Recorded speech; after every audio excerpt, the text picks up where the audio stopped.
close.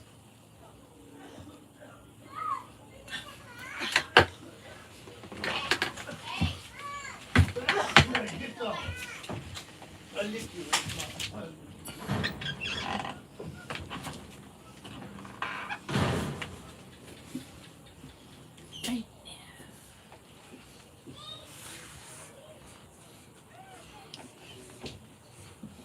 All right, I'll just pull my computer.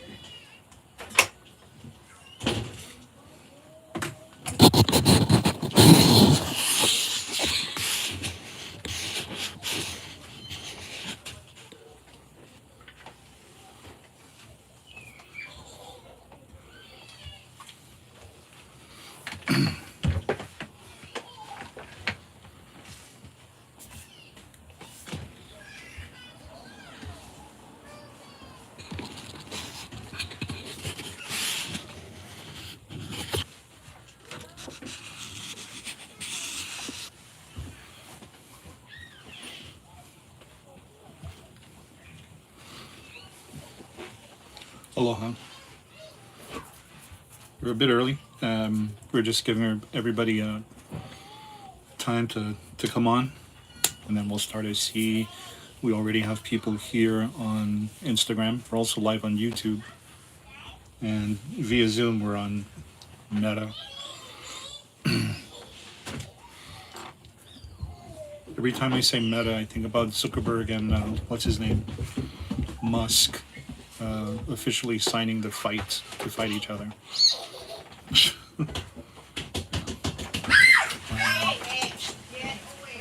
Aloha, Scott. There's Candice.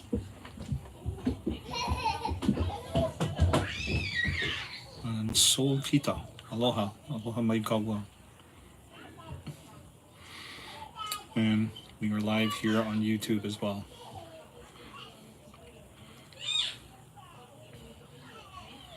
So, there's my brother Carl Zakabi. What's up, brother?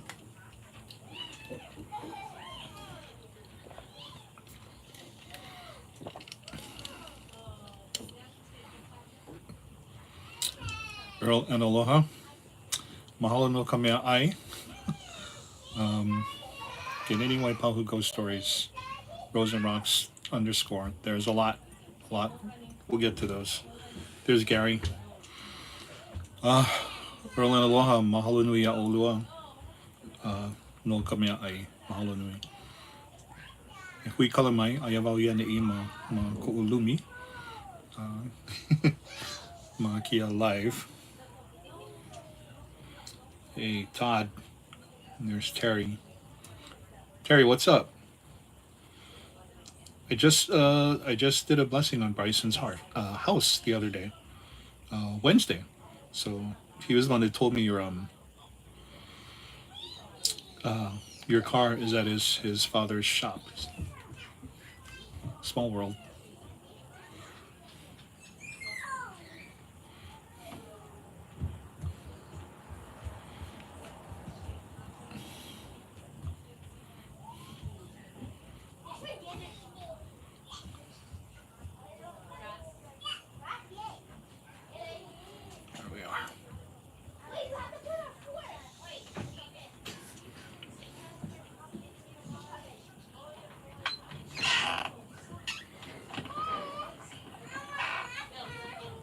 Hey, Dean.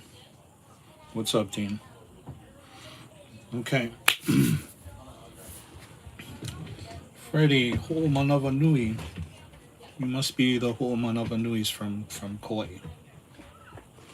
Let's see what we got here. Hey, Danny.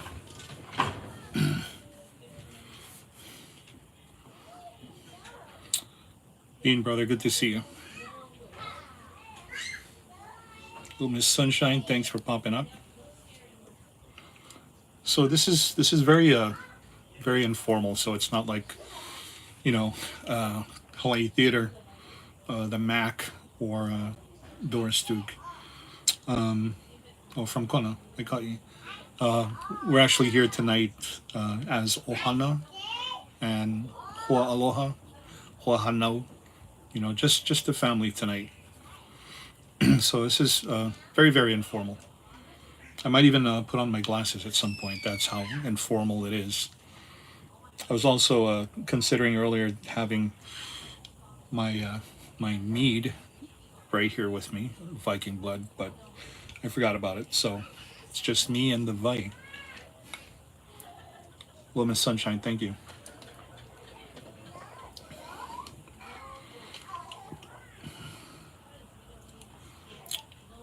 From Ka'u, mahalo nui. E komo mai. Well, not e komo mai because I oia ne'i. You're here already. Ikino. E ho'omakana kākou.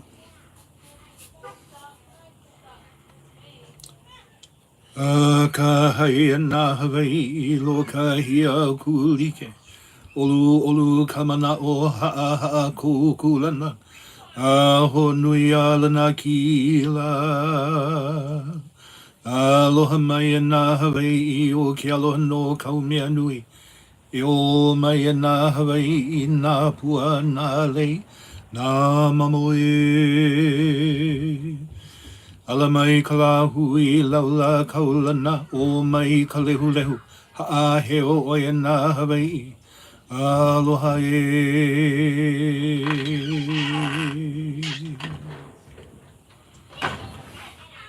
Aloha. Aloha mai kākou.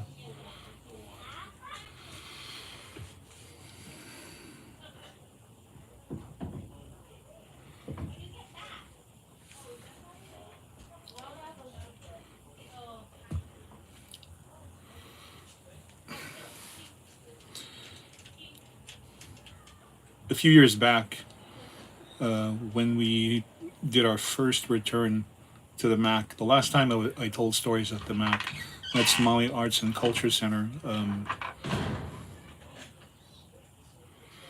at the 300 seat theater.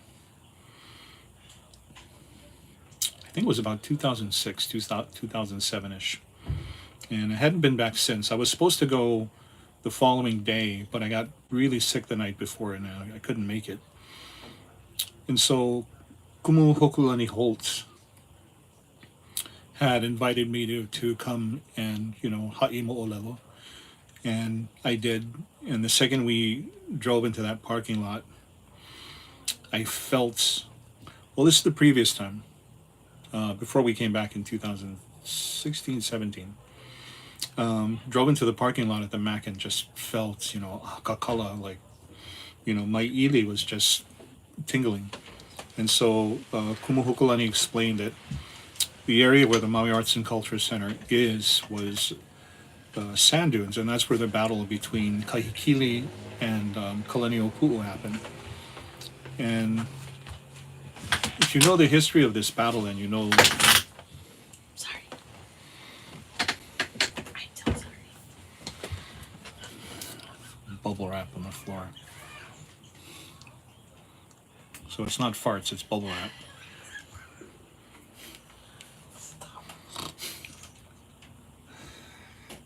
If you know the account of Kalani'opu'u going to Maui to battle his brother-in-law, Kalani'opu'u.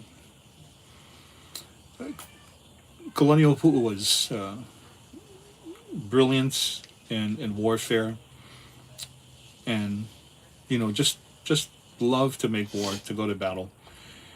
But in going to battle with Kahikili, Kalani'opu'u's kahuna warned him that the perfect time to go to battle probably, has to be delayed, and that he should actually get a good assessment of what was really going on. And until he did that, the kahuna told Kalani'opu'u, battle for you will not be successful. And for as many times as his kahuna gave him the advice that he needed to win the war, Kalani'opu'u completely went against his kahuna's advice and was trounced by Kahikili. And there are times in that battle where Kamehameha and Kekuaopi'o were like surrounded, cornered. We're going to die, get killed in the battle, but somehow they made it through and they survived. And so in some circles, they say that Kahikili was actually Kamehameha's true makua, his true father. And so that in the battle, Kahikili specified, literally pointing to Kamehameha and saying, that is my pua. So, vai ho'iaia, like mai ho'opilikiaiaia, mai pehu, mai pepehi. And so possibly that's why he survived. But Kalani'opu'u's army suffered a great loss in numbers.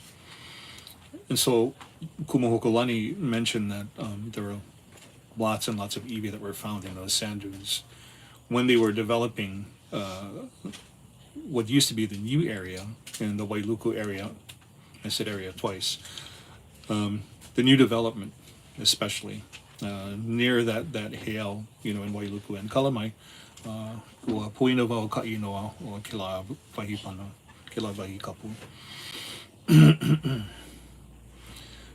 And so I picked up on all of that mana, and that is basically what is in and around the Maui Arts and Culture Center.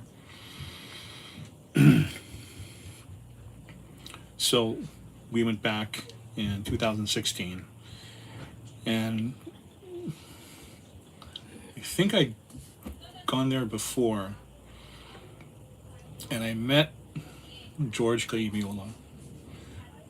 This was back when George looked the way I look now, except longer hair, but just like this. First met him, very intense guy, and he was the one that we followed to this place called Moku'ula in Lele, or Lahaina, and showed us and explained to us where and what Moku'ula was. And it was the first time, taking an excursion like that, aloha, in broad daylight, in the hot beating sun in Lele, in Lahaina, and completely not bothered by it because I was just covered in chicken skin akakala for like the whole, I think it was 2 hours, just completely blown away.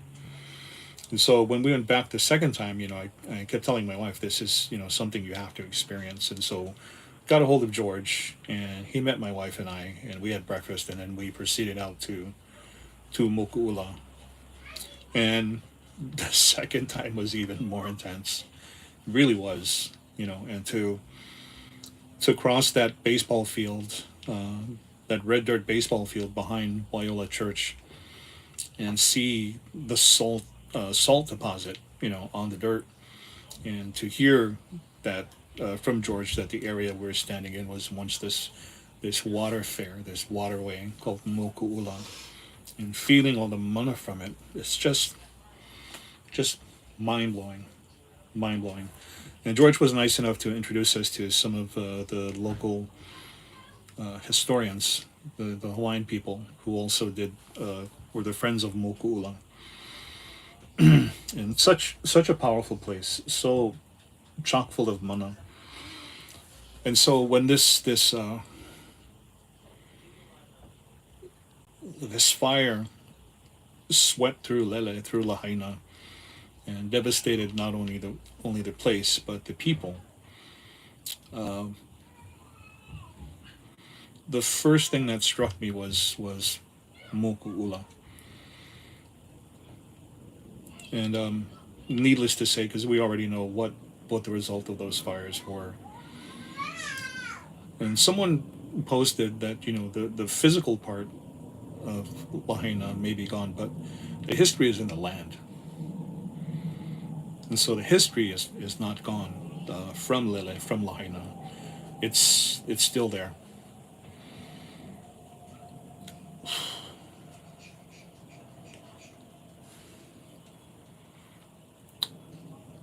And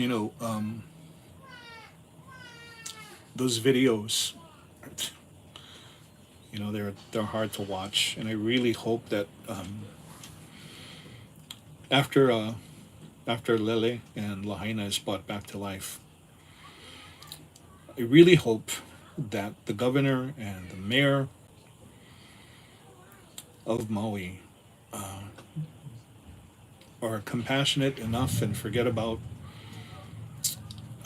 political alliances and whatever, And I hope they develop this thing where the people who live there, and there's people who live in Lahaina, not only the Oire, the Kupa, the Kua Aina, the Kua Lopa, but there's people who've lived in Lahaina from plantation times, Filipinos, Portuguese, Koreans, Japanese, Chinese, everybody. I hope the mayor develops a thing where these people can go back and rebuild on the place where they've lived for generations, and let these people have that. Let them get their lives back, and not give in to land grabbers, to FEMA or other government entities that are now probably, as we speak, salivating at the fact that there's a possibility that they can go in and swoop up all this land that's been devastated and then build more hotels and more condominiums. Straight down. The people who lost everything, I think, are the ones that have to be taken care of first. And my wife is back there telling me to get to the storytelling, but no, I got to get this out. I have to say it. A lot of times we're sort of careful about what we have to say or how we say it, but this is the truth. I really hope that they let these people go back and rebuild everything what they lost. So after that, anytime somebody is telling me they're going to Maui, or they ask me if I am the one that does, goes tours or history stuff on Maui, I would always recommend them to George Kaimiola, because, intense. And is one of the few people who, when he talked about the history of the place, like, the place literally came to life through George. And one of the things he talked about the first time I met him was Mauna Kahalavai. And in talking about Mauna Kahalavai, George also mentioned this movie called Hawaii, the James Michener book. That eventually became a movie with, Julie Andrews and Max von Sydow, and maybe one real Hawaiian actor.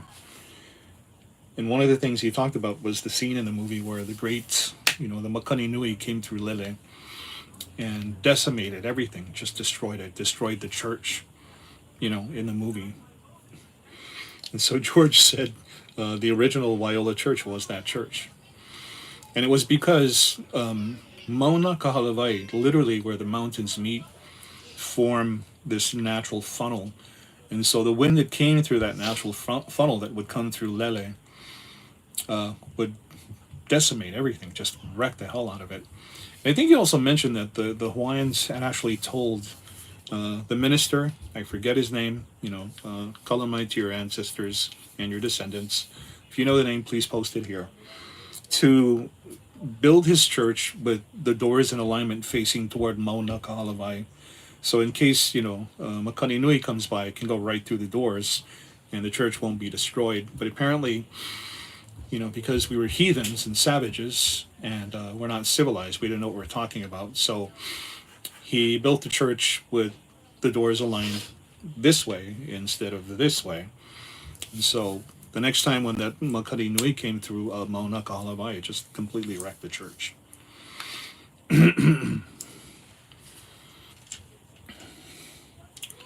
And I remember one of the things he pointed out, because it kind of seemed like we were going off track, like literally off the beaten trail in Moku'ula, and he pointed out the similarities in a lot of these old houses in Lele, and he made this notation that a lot of the houses have the doors aligned, one door facing the mountain, the other facing the ocean. So if and when this Makani comes, just goes through the place. And then he also mentioned that the possibility of, well, not the possibility of, because we just wrote a book about it, but night marchers also processing through the area, who will just processed. Doesn't matter what's there. They'll go right through it, over it, under it. So if if Aolihike can nalua, your house is already there and cannot be helped, but your doors are aligned, you're safe because you allow the procession to go right through. And everything's Nestle. I didn't realize. I don't even know what the word is. I didn't realize the volume, the immensity, for lack of a better term, of everything that was involved with how Moku'ula began until some of it was buried under 3 feet of dirt and silt. Until they built the baseball park and other sorts of stuff around it.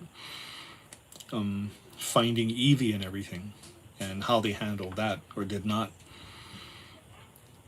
And so to see these old pictures of Moku'ula, a thriving place, it's fantastic. And for years, this organization has been working to bring it back to life. And so now that I've got all that preamble out of the way, this is what I wanted to share with you. So this 1 acre island was once the seat of Maui's royalty and the home of Kauikeoli, Kamehameha III. It sat in the middle of a freshwater pond that was the dwelling place of a mo'o goddess. Now it sits beneath a baseball park. And the Wahipana Moku'ula and its surrounding freshwater, spring-fed pond, Mokuhinia I ka malu'ulu o lele, Mokuhinia in the breadfruit shade of lele. And Georgia mentioned that in Moku'ula, in that area, was a propensity of breadfruit trees, just in profusion.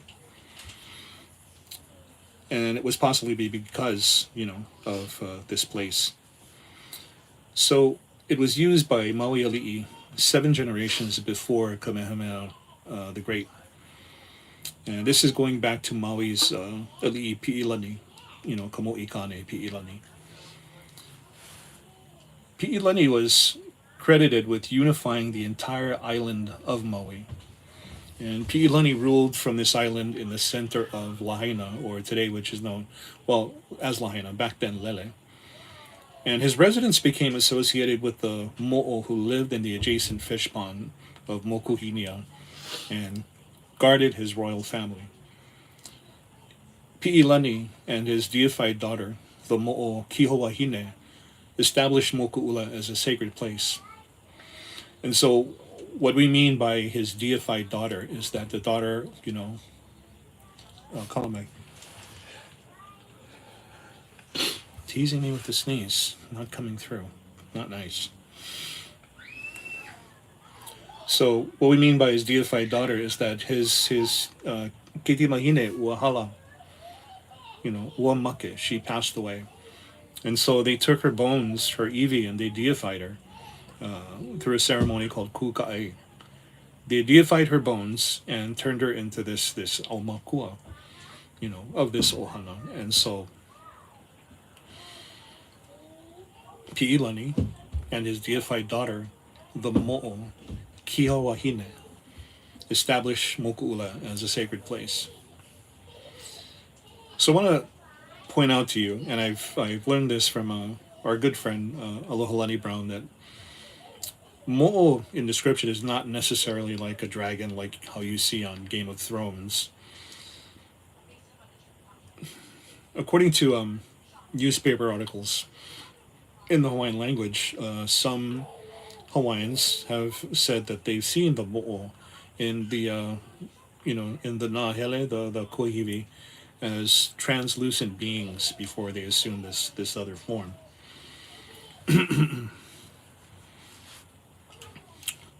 So nearly 200 years ago, King Kamehameha III, Kauikeoli, made his private residence on the 1 acre island of Moku'ula.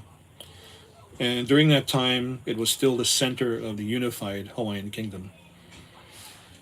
Kauikeoli was just a child when he became king after the death of his brother Liho Kamehameha II. And so Liho was what they called, he was a bit effete, he was a bit feminine. And his father did the best to teach him and groom him in the way of court life and other matters. But we'll get to that later.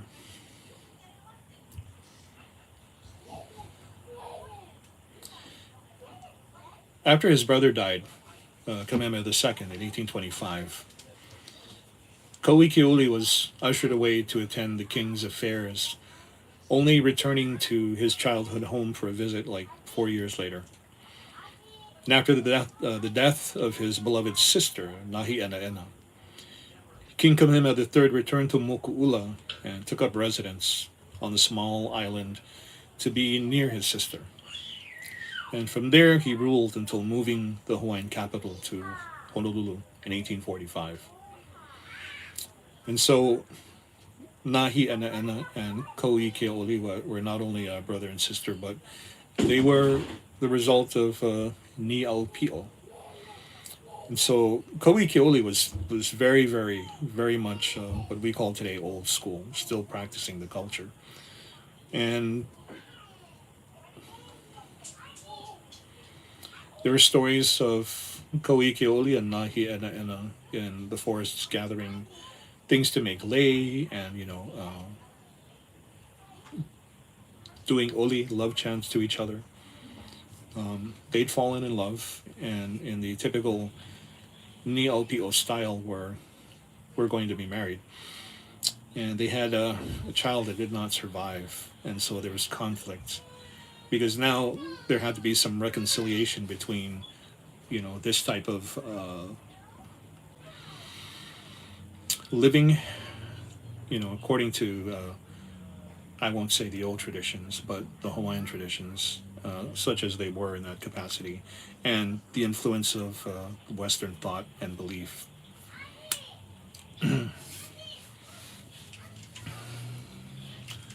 Burials of ali'i also took place on the tiny island of Moku'ula. A description of the mausoleum of Nahi'ena'ena and residence of Kamehameha III tells of a large chamber elegantly furnished with chairs, with tables, large mirrors set under them, beautiful china matting, and a small organ upon which the king played, sometimes drunk and crying. Can you imagine being in a mausoleum of all places and setting it up to look like a parlor, a living room, a living space? Some people still do that today. If you've been to the cemetery in Pearl City, the one that's falling apart, a lot of those graves look like little houses. I've seen a couple with microwaves in them. In the center of the room was the elaborate frame of a large bed, nearly the size of 3 common beds. Upon this were 3 coffins placed side by side. The coffins were covered on the outside with scarlet silk velvet and ornamented with brass nails and other ornaments and gilded plates with the names of their inhabitants upon them. So you have gilded plates with the names of the people who were resting there, who were buried in that location. The center coffin held the remains of Nahi'ena'ena, and on the right side was her mother, Keopuolani, and the left, her child. Around the bed were several kahili, stationed like tall sentinels to keep an endless vigil over the dead. With feathers of red, yellow, green, and black, some kahili were merely 4 feet tall, while others reached the ceiling and were as large as a man's body. Other royal burials at Moku'ula included Kalakua, another name of Kamehameha's wives, King Kaumuali'i, the last king of Kauai, Wahine Pi'o, granddaughter of Kekaulike and sister of Boki and Kalanimoku, Kaili Kauoha, wife of Hoapili, mother of Liliha, Kiliwehi, Kaiko'olani, the children of Kamehameha I, Hoapili, best remembered as Kamehameha's close friend, He's the one who is said to have hidden the great king's bones and Kauikeoli's children that preceded him in death. After Kamehameha III's move to Honolulu, the buildings fell into disrepair. By the 1850s, it seems that the only building left standing was the mausoleum. Charles Stoddard, an American writer, wrote of his stay inside the tomb at Moku'ula. So this is sort of like today if an American writer went to go stay in the tomb at Mauna Ala. Stoddard said that he and his dog spent the night in the tomb and were visited by a ghost wearing an ahu'ula and a mahiole, a feathered cape and helmet. Stoddard dug up the floor in the corner and found the bones of an ali'i, dressed in a disintegrating ahu'ula and mahiole. He removed a perfectly preserved lei niho palaua, so this is the whale tooth pendant, that is resting on braided human hair, finely braided human hair.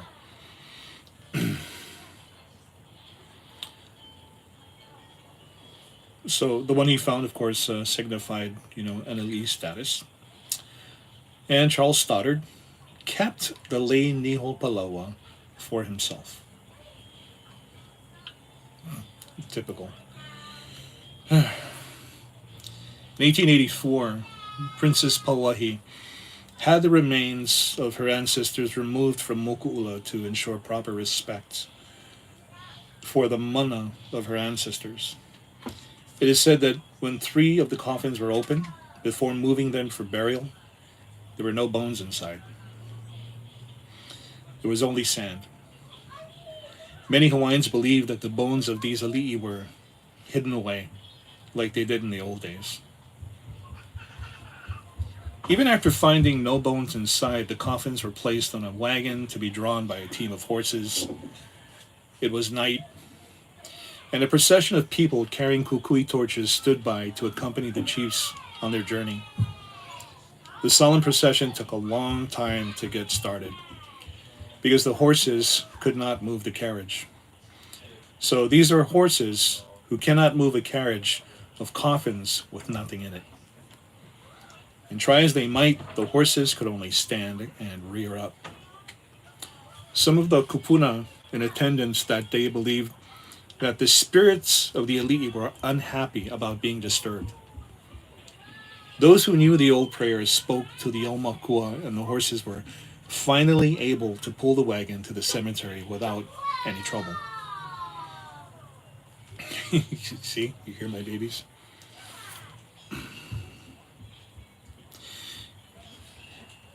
And then there's a Kiha Wahine. She's the mo'o who guarded the island of Moku'ula.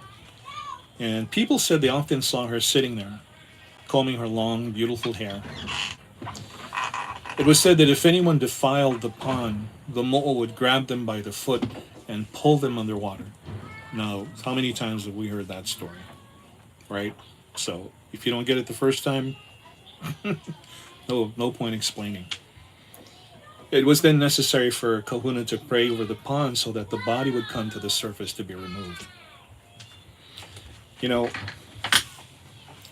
Talking about that, my daughter-in-law talked about a friend of hers who belonged to this halau, and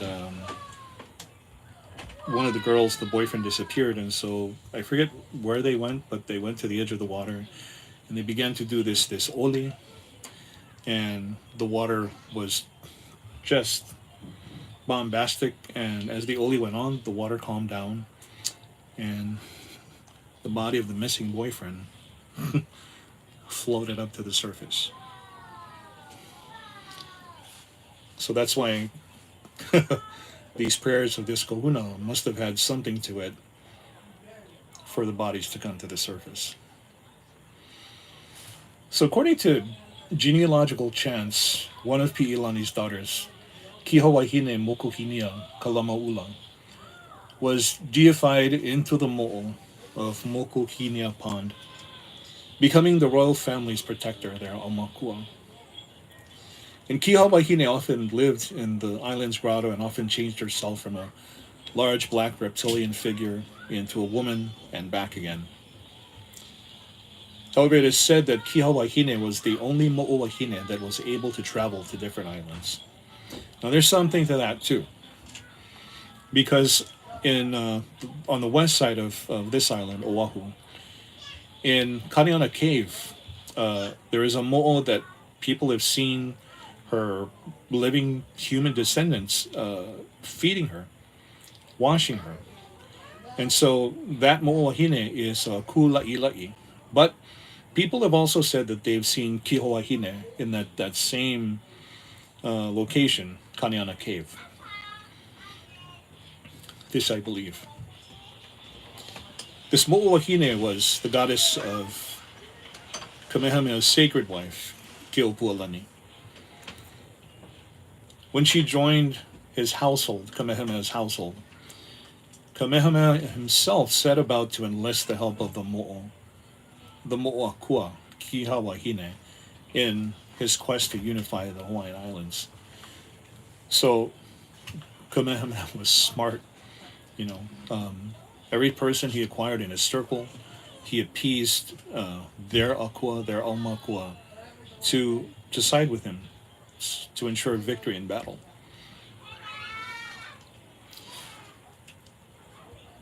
Now, today is the county ballpark, that big baseball park.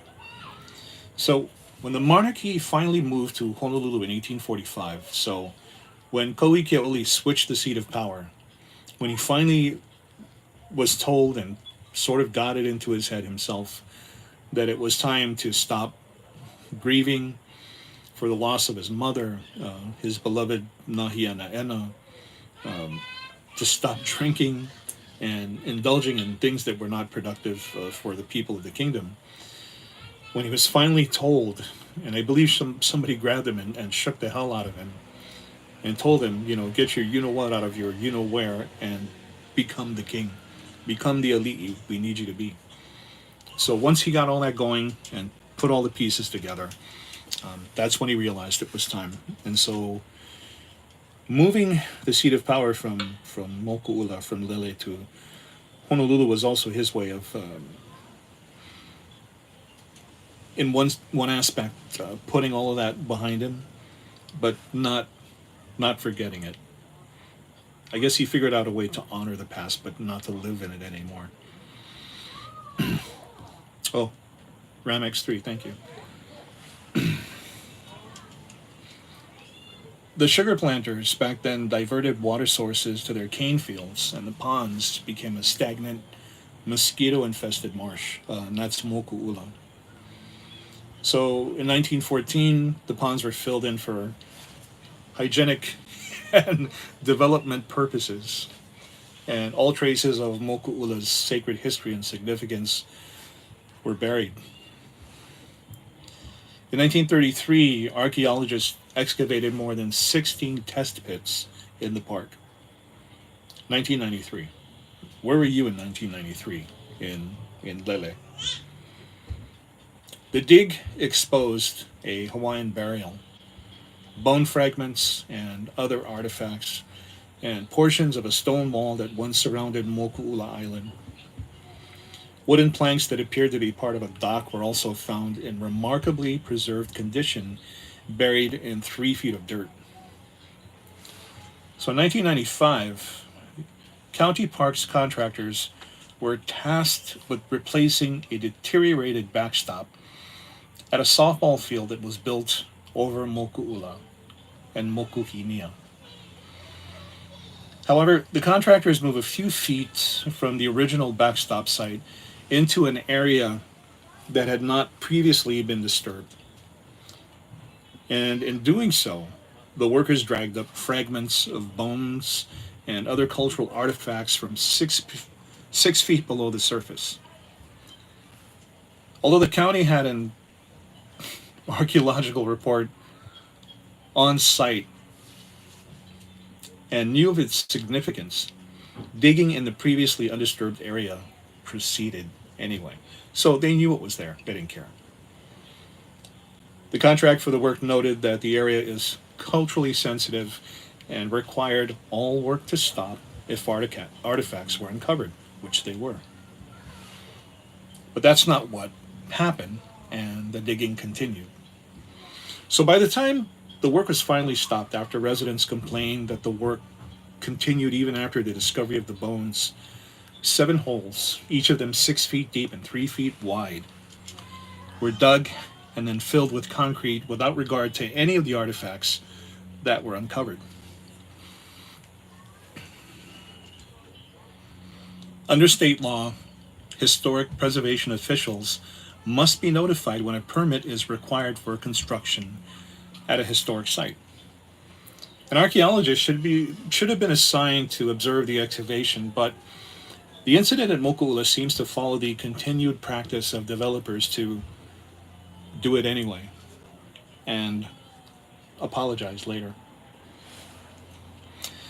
By then, it's often too late to replace what was destroyed or change what's been done. So, in November 1995, representatives of organizations who opposed the use of the park's Makai softball diamond held a community meeting to share the history of Moku'ula.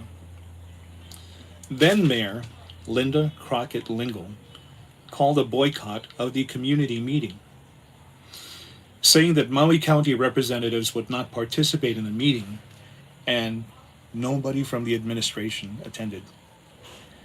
There were tentative plans to develop another park nearby, but until then, the recreational needs of West Maui took priority over the preservation of the historically sacred Hawaiian site. Over the years, there has been talk of removing the baseball field that lies over the island site, moving the recreational facilities to a new park site. Federal grants and county partnership with the U.S. Army Corps of Engineers to restore Moku'ula, Ikamalulu'olele, the sacred fish pond, and the Wahipana, Moku'ula Island. Despite 30 years of talks and efforts at restoration, as of right now, the sacred site remains buried underneath the county park. Although the space is used for various sports and recreation, one can still feel the mana of Moku'ula. There are still bones of ancient ali'i there. And although the place is buried beneath sand, coral, and soil backfill, the wake of the Mo'o goddess as she slipped through the water still sends ripples of chicken skin down the back of unsuspecting visitors to that area. And perhaps one day, the vision of an 1863 oli published in the Hawaiian language newspaper to Ho'ikanani I Moku'ula, Return to the Glory of Moku'ula, will finally come to fruition. There's a newspaper article also of, and I believe there's a photograph, and we have to go look for it, of a family paddling their canoe across Moku'ula Pond to go and visit the new church. And in the course of doing that, they said this dark figure began to move through the waters of Moku'ula, and it flipped that canoe over with the occupants in it, the father, the mother, and the keiki. They were not harmed, but it was a warning to them who were supposed to be the kahu, the caretakers of Kiho Wahine, to not forget their duty.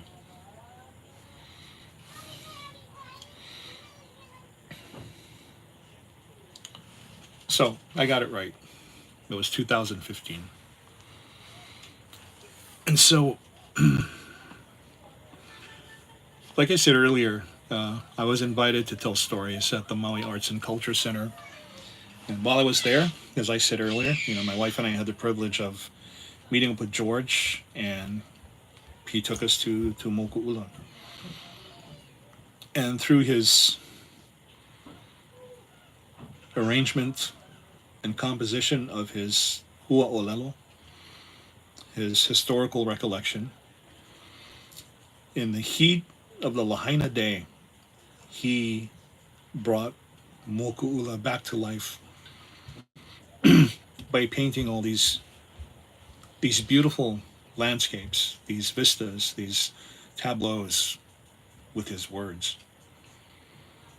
Our walking tour, I remember, took us through a few intimate and less traveled footpaths on that west side Maui town, Lele. I felt as if I were seeing a Lahaina that I never knew existed, which I did. And even in Honolulu, I won't say the place, but if you go there for a tour, I don't know if they do it anymore, but I remember the guides dressed up in costume as missionaries. I don't know how they did it, man. In the middle of the heat, wearing those heavy clothes and those bonnets. Yikes. And so, you know, when George did this for us, he was not one of those costume guides, you know. Uh,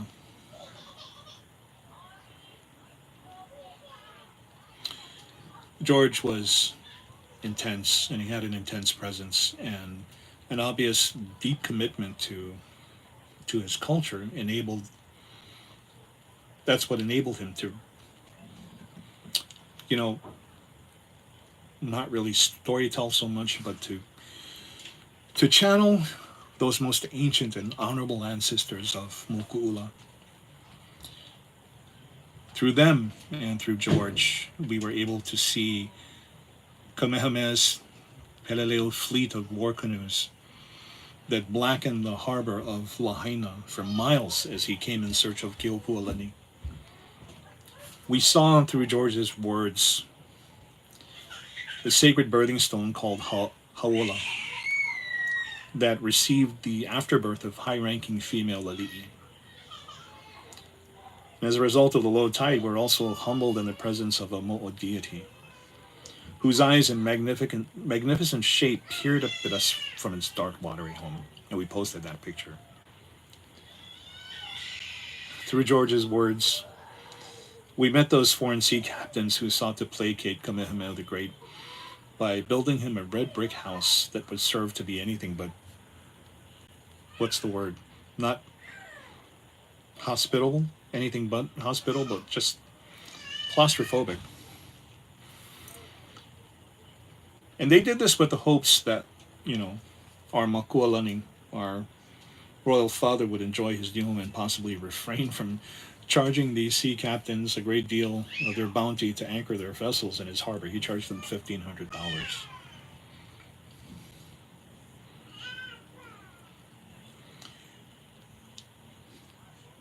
A smaller side street revealed to us the location where Kamehameha would hume malo. He would gird his malo and work in the lo'ikalo so that all could see how industrious their great king was, and that all should follow suit and indulge in the kind of labor that would prove fruitful for the people.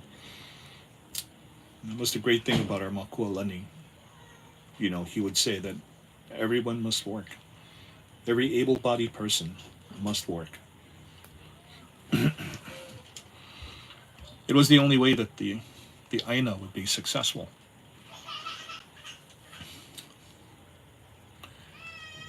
I remember when he took us to look at the final resting place of Keopuolani and Nahianaena. The kahu, or the pastor of Waiala Church, came out and asked us if we needed any help, and George said, "No, we're just talking about the history of the place." So intense.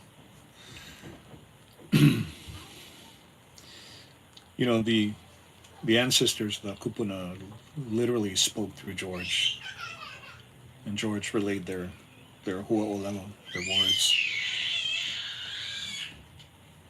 And because of that, my wife and I were literally transported to what was once Moku'ula.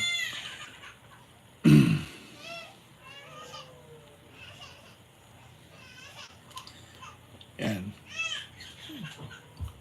in the waters of our imagination,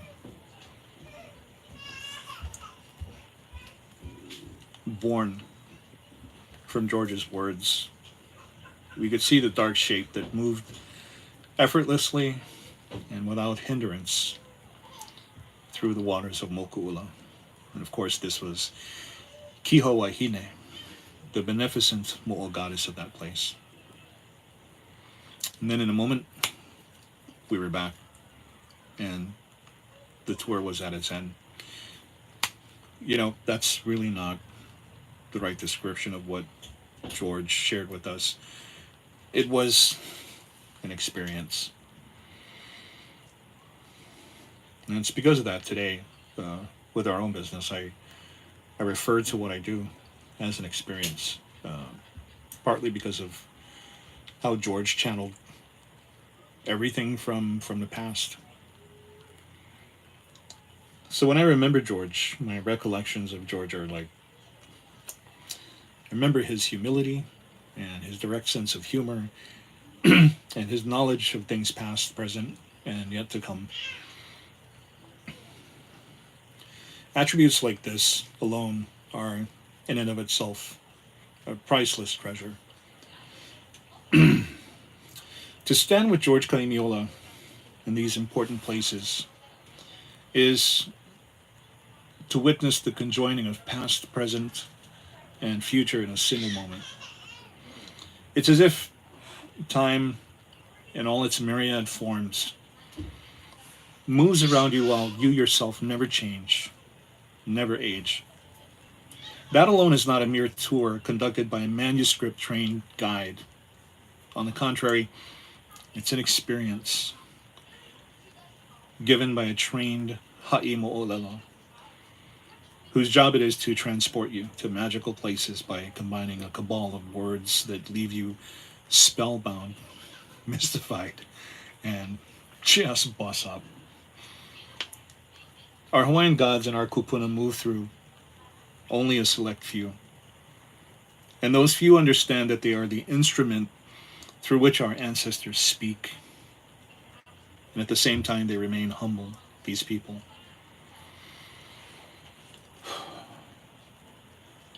Among those select few,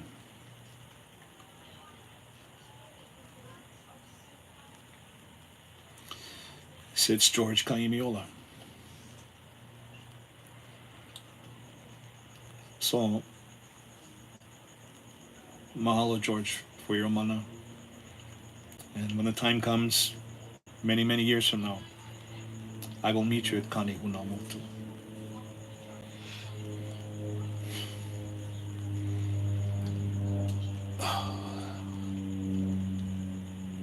Yola Mo e Kioki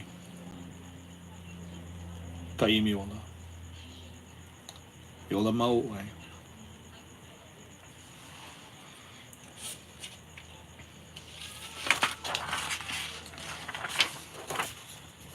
So, when disaster strikes, we are moved to help. And we can't be there in person, so this is how I can help. I can encourage donations and discourage unnecessary travel to Maui. This is what I do. This is what I know how to do. And even for me, I'm so po'opa'akiki. I won't admit this, but this is what I was meant to do. This is my whatever it is. And so this was actually the creation, you know. This thing was just hanau'ia because of my wife, who came up with this thing that we should do. And so through this storytelling, this is what we wanted to do to help. And so from the top of my head to the tip of my toes and everything in between,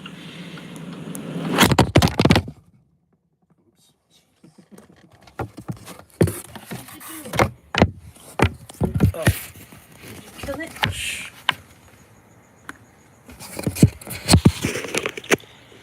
so for those of you on YouTube,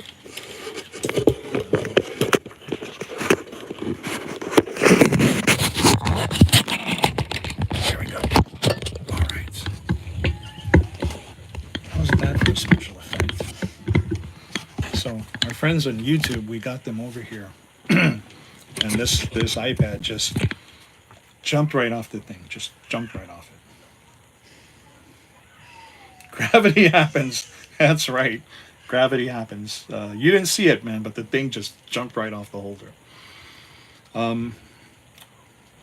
So through this, through my kupuna, I channel to you all of this mana, this aloha, through ha'i mo'olelo.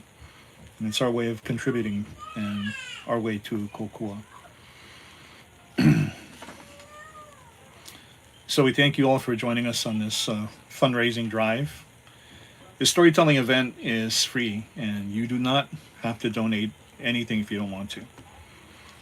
And probably through this thing, you've seen a link posted in the comments for the Hawaii Community Foundation's Maui Strong fundraiser.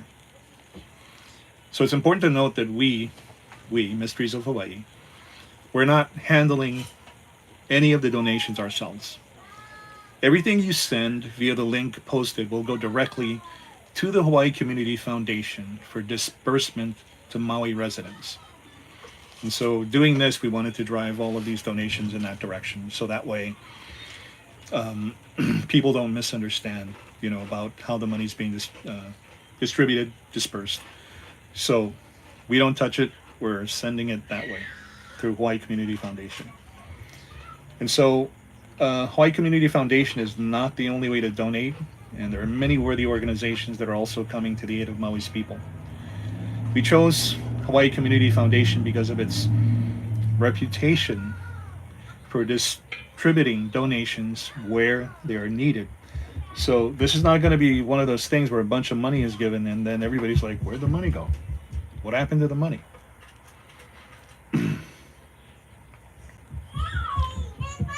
These guys have a 4-star rating on Charity Navigator. If you're moved to donate to another organization or would like to donate goods instead, we highly encourage you to do so. There is an argument among a few travelers who feel the need to go to Maui, thinking Hawaii needs my tourist dollars. No, not right now. Maui doesn't need that. If you're not traveling to Maui in the capacity of the National Guard or volunteer organizations like the Red Cross, then please stay home. Your Instagram pictures the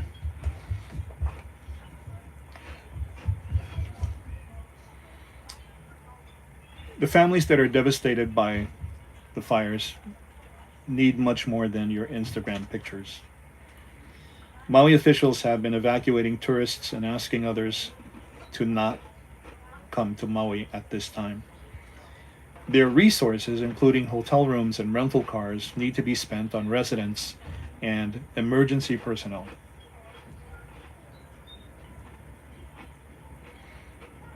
And the fundraiser we're participating in is called Maui Strong.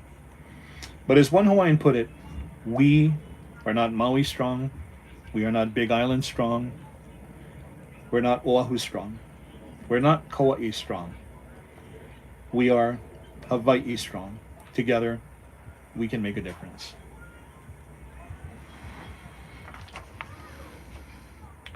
The last thing I want to share with you, the last story I want to share with you about that area, Lele, Ka'anapali, that whole place. A few years back, I was part of an episode on the Travel Channel. I'm not sure if it went to second or third season, called Very Superstitious. And the host was George Lopez. And so George Lopez always talked about and made fun of his grandmother's superstitions, in his comedy act. All the things she believed in, like the egg in the bowl under the bed, and stuff like that. What that episode included was me meeting George at the beach on the Ka'anapali property to basically pikai, to help cleanse him in the ocean, because Not only was he being bothered by the fact that, he used to make fun of his grandmother's superstitions, but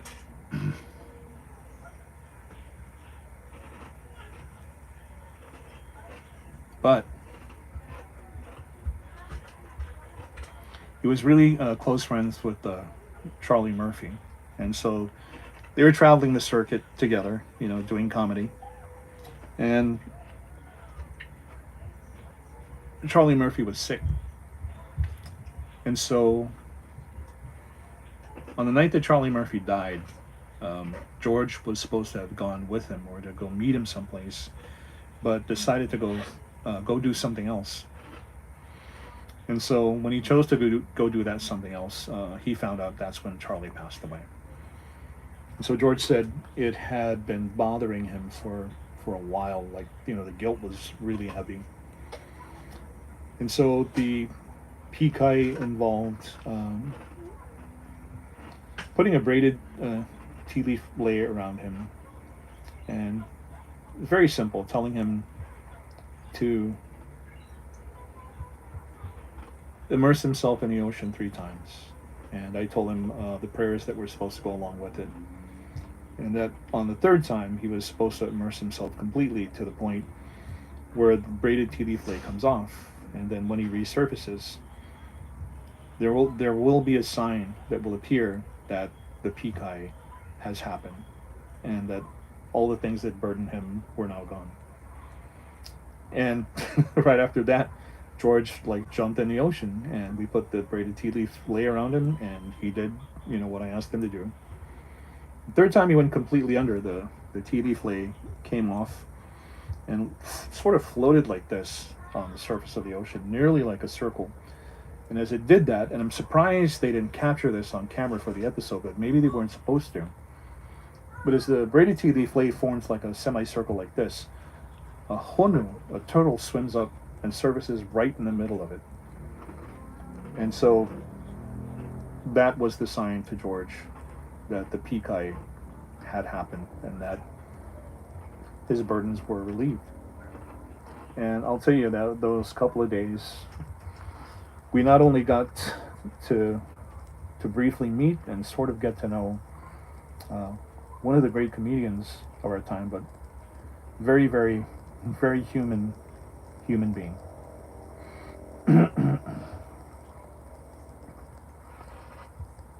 What he also did, off the record, because he'd actually been warned against it,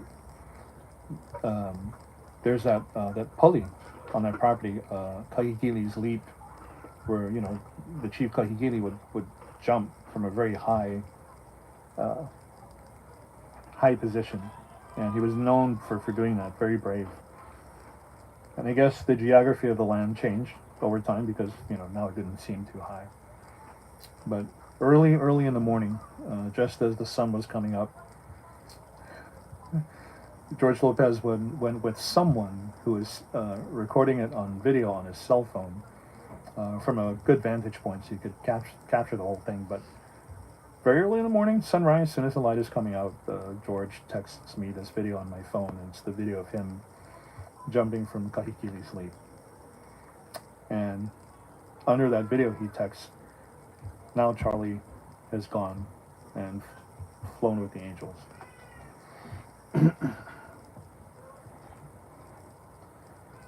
Lots of mana in that place, built on that old heiau.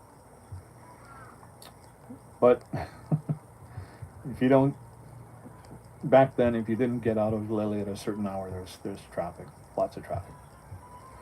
So I want to say mahalo to all of you for allowing us to enter into your social media through Zoom, via Meta, here on Instagram, and of course all of our really, really big fans here on YouTube as we're projecting out to you live and letting us spend this hour with you talking about just one of the brief, not even scratching the surface, important bahipana in the whole of Lahaina or Lele. I don't know about you guys, but Moku'ula gives me a great appreciation for that place, and especially being the seat of power for centuries. And I agree with whoever that was that posted that on their Instagram story. Lahaina is not gone. The history of Lahaina is not gone. The structures maybe, but the history of that place, the mana of it, is in the land. And the land, like its people, will recover. It will come back. Like those balete, those banyan. They're a bit charred, they're a bit burned up, more than 100 years old, but they will survive and they will live again. Just like the Aina in Lele, and just like its Oiwi and its local people. So, mahalo nui a oko pakahi apau. My wife and I love all of you. We thank you so much humbly thank all of you for letting us do this. And again, if you haven't seen the link that's been posted uh, for donations through Hawaii Community Foundation, uh, please go do it now if you want. You don't have to. But this is our little way of contributing to this large kokua of these people and this place.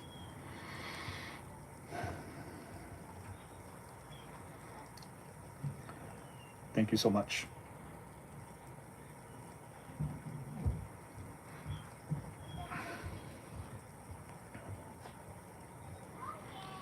O no he o ke ali po lana lana I kawaie. Leia I ke oho kalu nu a o ki uki. No no pu ka uki uki ka mako ke ko o lau. Ku'ua hine pua ka ia ulu o lalo e. O lalo ho o ki laia ka nā ulu. I kahi mea I ki huna, ka maka huna, me he haila I ka pili o hue. He mai.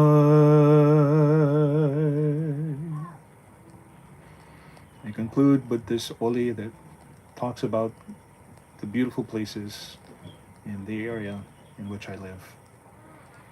To let all of you know, and to let all of you kupuna know, that from this place where I sit, myself and my wife, and the spirits with us, we offer you aloha and mahalo. Hui ho. And if you have a moment right now, get on your phone, call somebody and tell them you love them. Hui ho.